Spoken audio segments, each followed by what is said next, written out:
Now, let's move to Cape Town, and the Standing Committee on Public Accounts held a briefing on the vetting of officials at state-owned enterprises today. But the minister in charge of the State Security Agency, Mondli Gungubele, failed to show up. The Hawks, the NPA and the SIU gave updates on various investigations, including the Water and Sanitation Department and SOEs.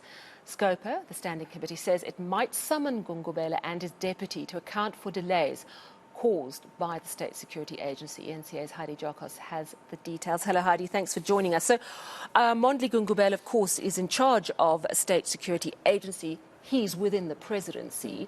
Why didn't he pitch?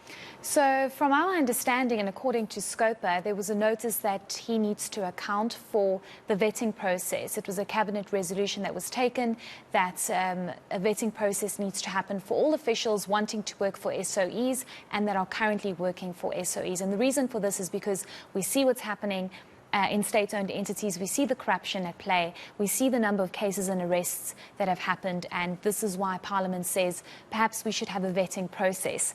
However, the State Security Agency said they do not need to account to Scopa, rather they need to account to the Joint Standing Committee, which is of course not Scopa, but the Joint Standing Committee is not public.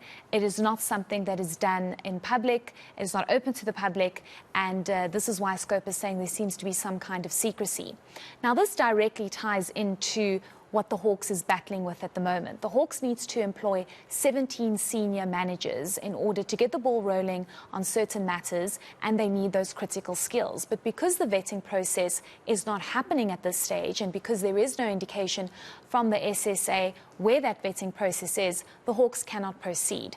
There are 17 senior managers that need to be hired. It's not happening, and the chairperson of Scopa is saying that should the SSA not come forward for the next sitting, which I think is on the 30th of November, then they will be summoned. According to Parliamentary Legal Services, they have it within their rights to summon the SSA, which is the Minister, Mondli Gungubele, as well as the Deputy Minister, Zizi Kotwa, because they need to answer to this vetting process. But let's listen to the head of Hawks about the difficulties they're facing because of this vetting process not happening from SSA and crime intelligence.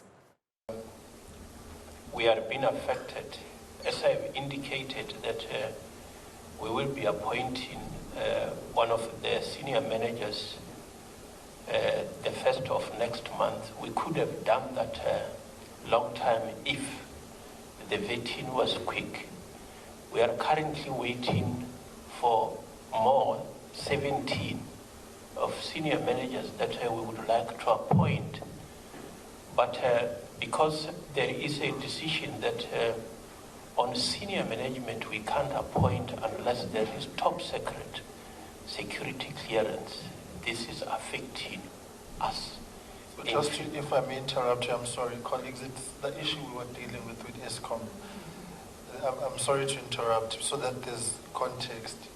We are saddled with the problem of the State Security Agency on this vetting. It's a perennial headache across the public service.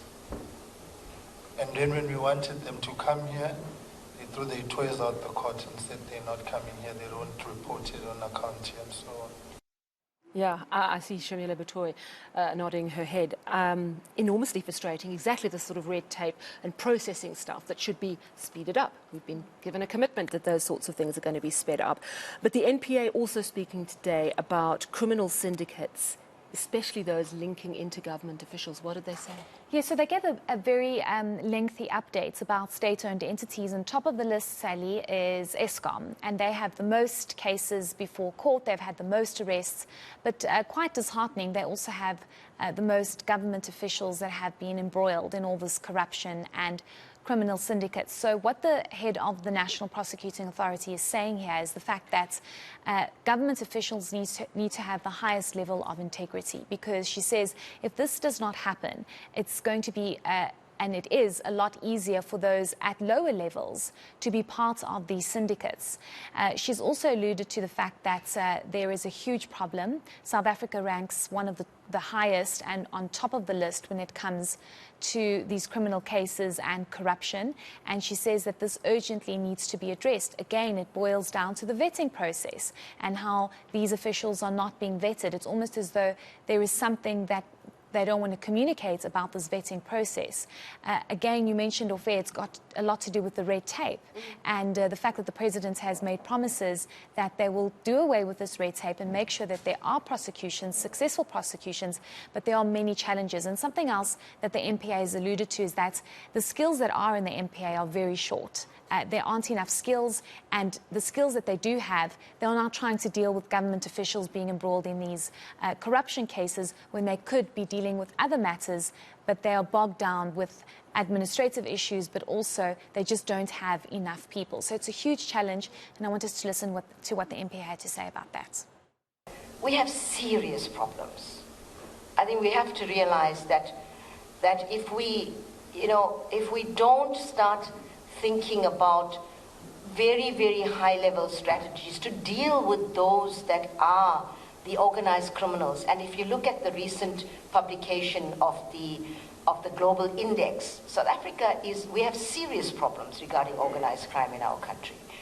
And we're not winning the battle. If you look at corruption within our own ranks in the criminal justice system, I think we mustn't forget, and with organized crime, there's so much of money that it can be very tempting, and part of the strategy of organized criminals is to corrupt government people.